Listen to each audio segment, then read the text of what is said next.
Hi guys, so today I've got two replays again. I'm going to start doing two replays per video unless I have more to say.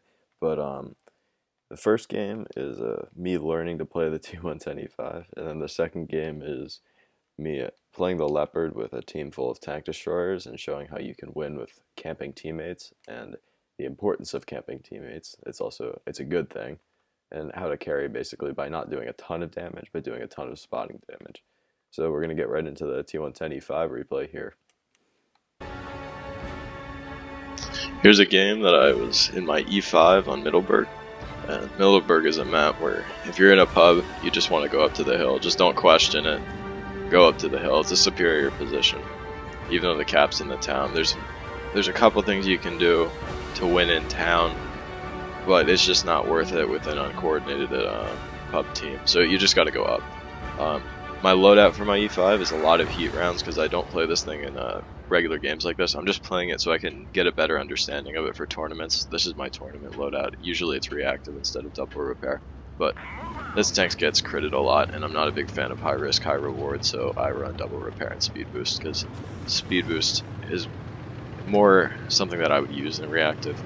I understand when to use reactive, I don't need to practice it. This thing is a great tank for playing as a medium, so that's where the speed boost comes in.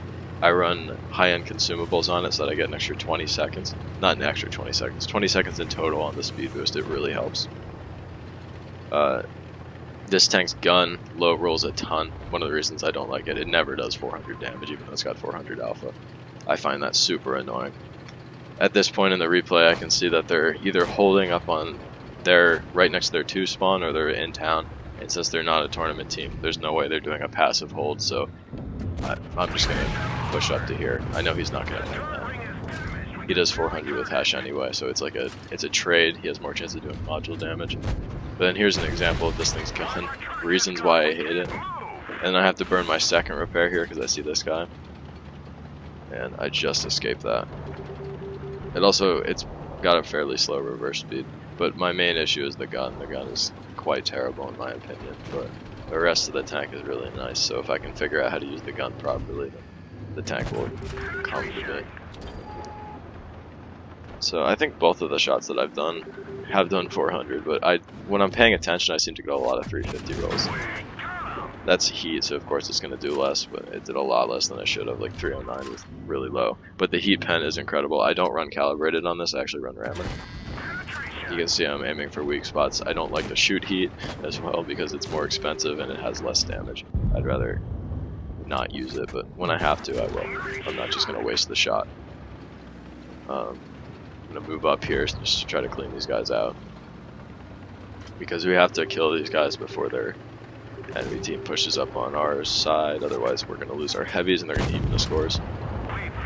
Hit that one on the move, which I'm happy about. And then I see that they have tanks there, so I kind of hesitate, which was the right move because I didn't want to get nuked by 2 640 alpha guns because they do have 2 of them. And I'm just going to hold down here because that's what the E5 is pretty much for. It's not super good hold down because you will still get penned. It's better than most hold down. That was a terribly aimed shot and he just HE'd me back for it. So yeah, it is what it is. And now I'm going to start aiming for things that I can pen easier like this VK. And here I'm just farming. This is what the tank is for. Get into a side flanking positions and then just farm. Unless they're like super good at the game, they're going to have trouble penning you. The cheeks are pennable, but mantlet is not, so if they miss a little bit, they're kind of not going to do damage. Get the track and the damage there. Hoping someone else is going to shoot him so I get assist, but the E100 shoots the Maushin instead, which is not a very good choice of targets because the E100 is more dangerous. I get the track again, hoping for someone to shoot him. He repairs it though. I'm just trying to focus out this E100 because he's the most deadly tank down there right now. Unfortunately, that one was only the track, and our E100 has no interest in shooting their E100 for some reason. But yeah, I can just easily pen that. And this game was over a while ago. I mean, they could have won, but they're not moving. They're just sitting here in a crossfire. Their best bet would be to just move somewhere. It doesn't really matter where. I'm not going to get into what spot is better for this, but sitting here is just not... They're just going to get farmed out. They're not winning this engagement. I'm gonna try to ignore the E100 as much as I can because this guy has more HP and I want my damage.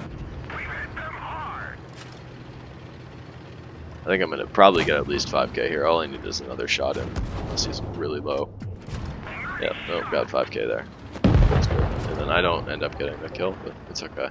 It was a good game in the E5, it's just farming. Second class. And only 400 damage assist. I usually like to get more than that, but it is a heavy tank, and I was sniping and farming, so I don't know what else I would expect, honestly. Before we get started with the Leopard replay, I just wanted to do a quick overview of my equipment loadout. I run very few heat rounds, but people would prefer to run more, so if you would prefer to run more, you probably should run about 20. I usually don't shoot them though, so I don't need them. Leopard has high ammo capacity, so I could switch that. I run rammer just because this thing has insane DPM and I don't worry about penetration too much. Aim time because it's got good shell velocity already and I want the aim time, and then the accuracy because it's got quite an accurate gun with this. So I prefer to aim in fully at long range and hit those shots. I like that aspect of this tank. I run this one because of the ammo rack in the front. The ammo rack in the front is quite vulnerable. Controversial opinion, Leopard actually does have armor, so I run armor on it. I'd recommend HP for most people though. It has 90 millimeters of frontal hull armor, I believe, so it should give you something like 93 on the front. It's not really that big of a difference, but it's what I run. It's my preference. Toolbox, obviously. Optics, because it has better view range than a Bat Jet with optics, and camo on a medium tank is just stupid. Engine accelerator, because speed and traverse instead of just traverse. Yeah, this doesn't even give, I mean, it makes your traverse super high, but there's no point. This gives you more speed. And then high-end consumables for that adrenaline for 20 seconds. I love having 20 seconds of adrenaline, so that's my equipment. Now enjoy the replay. This is a game on Oasis Palms with a platoon mate and a Grill 15, which is a really good tank destroyer. It's got it's hard to use because it's like the Leopard 1 of tank destroyers, which is kind of interesting because I am in a Leopard 1. So we're both playing highly situational tanks. Like, you have to be in the right position to do well in them. If you get spotted in either of these and caught out, you're dead instantly, just because they don't have armor. I really like the Leopard though, because if you can read the map and you can find shots, you're going to do incredible, and it just has such good DPM. It's a great tank, and it's got gun depression, and it's got mobility. It's got everything you need if you're good at the game. So if you guys want to learn positional advantage and map awareness and stuff, getting good at tanks like the Leopard will really improve that for you. And a lot of people say the Leopard is just a sniper. That's not how you should play it. You have to learn how to get a position that's not just behind everybody. Otherwise you're wasting your tank. So I see that there's two heavies and a TD spotted there. So I'm going to push in a little bit. I know that there could still be grills in their spawn, so I don't want to fully expose myself to that. But I spot this Kronvon. I could have easily gotten HE'd here. I think he shot at me and I spotted him. Unfortunately I didn't. Run straight into that Kronvon. And I'm going to try to just drive around here, because I don't want to get shot by their TDs. Not all of their TDs are spotted. And when you're playing field on this map in a tank like this, if you're spotted, their TDs are focusing you 100%. So I'm kind of in cover here, and I see he's not looking, so I'm just going to load the HE. I don't pen somehow, but I do get the fire, so whatever. I would have done more with AP. The Leopard's HE is not super great. You can see I didn't get penned with HE, but he is tunneling me because I'm in a Leopard. See, like 368, I do 368 with AP. And now I can see they're both looking at me, and I'm telling my platoon mate to shoot this guy if he rushes me, and I'm distracting both of their tank destroyers. So this is a perfectly fine thing to do. We're down a tank, and I'm taking the focus from two of their tanks off of my teammates, which is a great thing. So it just makes them down a tank instead of us. Horrible shot there on my part. Could have bled him a little bit more, but my teammate absolutely collapsed that guy, and then I finish him off. So now there's only one grill, and he's no longer focusing on me. And then I see the Jagdpanzer E100, which is even worse if he shoots me. And you can see I'm just shooting AP at that grill because there's destructible cover in front of me. I don't want to get hit that and not do any damage. And I can see that he's staring at me. I don't like that, especially with no armor when he can HE me. So I'm looking for other shots from here. E100's peeking out. That's where the DPM comes into play. Before the E100 can even pull back, I do 700 damage to him. This thing's reload is just so fast. It's an awesome tank. I'm moving because this position is burned because the Jagdpanzer is here. Even if he is not looking at me, he doesn't have to adjust his gun much to just point it up. Look at me. So I just leave there. Tanks are even. We have 2 tank destroyers though, so I have to do some great spotting for them to get some damage in, and then we win. So I'm not sure who spots the Kron on there. It could have been me, might not have been me, but crossing like that's going to get him shot, and then the Jagdpanzer is probably going to kill him. Yep. And I got damage assist for all of that, so I did spot that. That was the intention of that run there. I was trying to get close enough to the cap circle where I could spot him, maybe spot him. If I didn't, I'd move to here and then spot him. So that's important. Now I'm looking for the E100. The E100 is still just in here, probably because he knows I'm trying to scout for the tank destroyers. This is not just him being bad at the game. This is him. I missed that. This is him trying to avoid the tank destroyers because they're both camping as they should be. And if he peeks out against a Leopard, he's gonna get spotted and not spot back.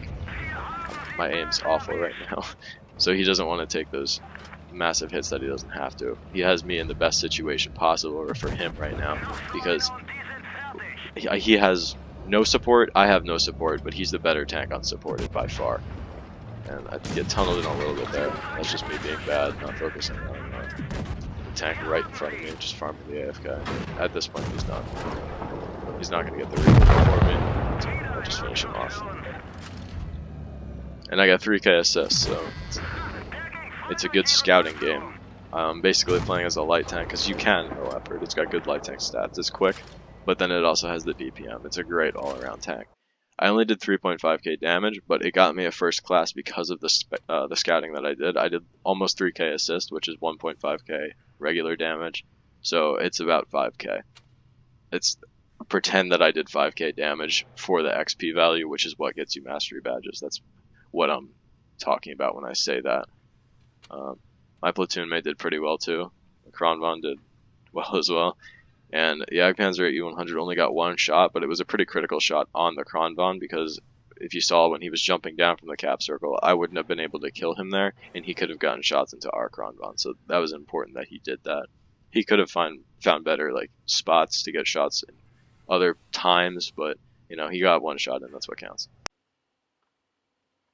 Thank you guys for watching. I hope you enjoyed. My next video is probably going to be a little bit of a, not quite a review, but I might make it a review. I've got 2 replays from the Cent 7-1. I've only played it like 2 times in the past 30 days. I just starred the 2 games that I had in it, and they were fairly decent, so I figured I'd feature them. But if you want to send me any replays, I'll put my Discord in the description. And if you want me to play a specific tank, just let me know in the comments. Thanks for watching.